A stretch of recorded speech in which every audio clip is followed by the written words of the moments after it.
a member of the Intelligence and House Ways and Means Committees. And Congressman, it's always a pleasure to see you. Thanks very much for being here this morning. Assess the state of affairs for us, Congressman. Well, you know, what's interesting is, look, we know from the trials that people that are vaccinated still get COVID. It's a smaller percentage. Fewer people get sick. It's had a lot of very positive effects and no doubt saved thousands of lives. But, you know, basically Americans don't do well with do this because I told you so. They want to be educated on what's best for them, and they need to talk to their doctor, not hear from President Biden on this, but talk to your doctor about what's best for you. We also know that viruses produce variants. So this Omicron virus variant is not news. We've always known this about viruses. So considering that the vaccine does help, talk to your doctor about it, but considering that COVID's not going away, even if the entire globe is vaccinated, let's focus on the therapeutics. Monoclonal antibodies, some antivirals that are on the rise. This is how we're going to make America healthy. And the total hypocrisy of what he's doing right now with this travel ban, boy, he sure had names for President Trump when he wanted to ban travel from China, where the virus actually came from. And now he's banning African nations, when even Fauci said that the PCR tests will detect the Omicron virus. So why not just do testing? And why are we not looking at natural immunity? If we want to understand the real science of what's taking place and how Americans are protected or not, then we should be looking at natural immunity. And to do mandates on businesses is so damaging to us as a country, to our healthcare workers, that we're going to lose, and all these people across the board that are no longer going to have their job because of this mandate. And it's the wrong direction to go in. He wants to, it seems like he wants to put fear rather than hope. Well, look, I'm glad you mentioned natural immunity, because the other day, Tony Fauci said that he is science. He is science. And the science is that what we see from natural immunity is very positive in terms of the infection. You know, when you have the infection, you get antibodies, and it gives you immunity, arguably more immunity than the vaccine. And yet he's blowing off that science, even though he says he is science. The president yesterday is talking about, a plan that he's going to come out with on Thursday. I mean, it's Tuesday. So we are in this vacuum of information. We don't know where President Biden's going in terms of what he's going to do, but we know he's going to Minnesota today to promote the infrastructure package.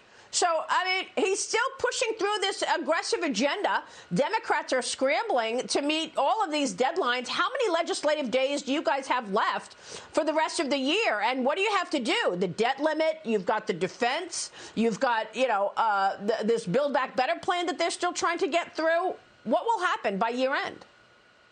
Well, just going back for a minute, and let's take Dr. Fauci, for example. Dr. Fauci is not out treating COVID patients, and that's who I think America needs to hear from. And they need to understand who is well and who is not, and what's our best healthcare choice. So people should go to their doctor, not necessarily to Facebook or President Biden. But now you mention all these other things that are on our plate. Legislative days we found under this realm of Nancy Pelosi really doesn't matter, because she keeps adding days, keeps changing when we're going to vote on things, keeps pushing things back. So as far as I'm concerned, we may have a legislative day from now until the end of the year. But the Build Back Broke plan, it's mostly pain and no gain. It's going to increase inflation even more, which is a tax on everybody. It's more government in your life, more IRS audits than ever before.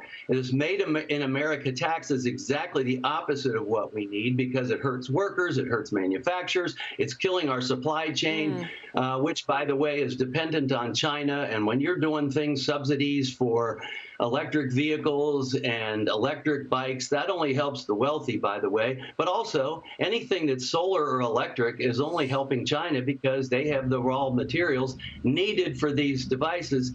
You have a reversal of the salt tax. It's going to just help the wealthy there. It's going to increase our debt. And then when you get to drug pricing, drug pricing is going to be one more chance to decrease the number of treatments that we have for people, decrease innovation, and decrease cures, and it limits better health for America.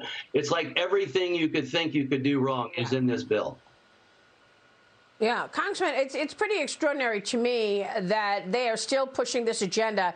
Even as the world worries about this new variant, they want to get that Green New Deal through, hook or crook. Real quick on defense spending, Congressman, we just had a long conversation with General Jack Keane, who reiterates over and over that we are outgunned when it comes to China. They have a larger Navy than we do. Why is it that we are not seeing any more money go into defense? You're on the Intelligence Committee. You've seen the raw intelligence in terms of what China is trying to do. Has this administration seen it? Yeah, well, that's a good question, because have they seen it, or they just not care? They seem to be wanting to aid and abet China every chance they can. Just look at the policies that they're pushing that really help China. They don't help the United States as much as they help China.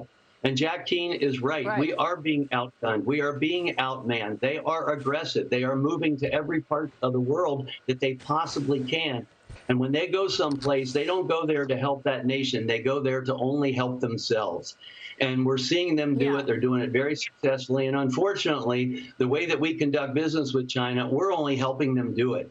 Jack Keane is right, and we understand it. I don't know that this administration seems to understand it, or if they do, they just don't seem to care. Yeah. A lot of fires to put out by year end and into 2022. How much more damage can we endure? Congressman, it's good to see you. Thank you so much, sir. Congressman Brad Wenstrup joining us this morning.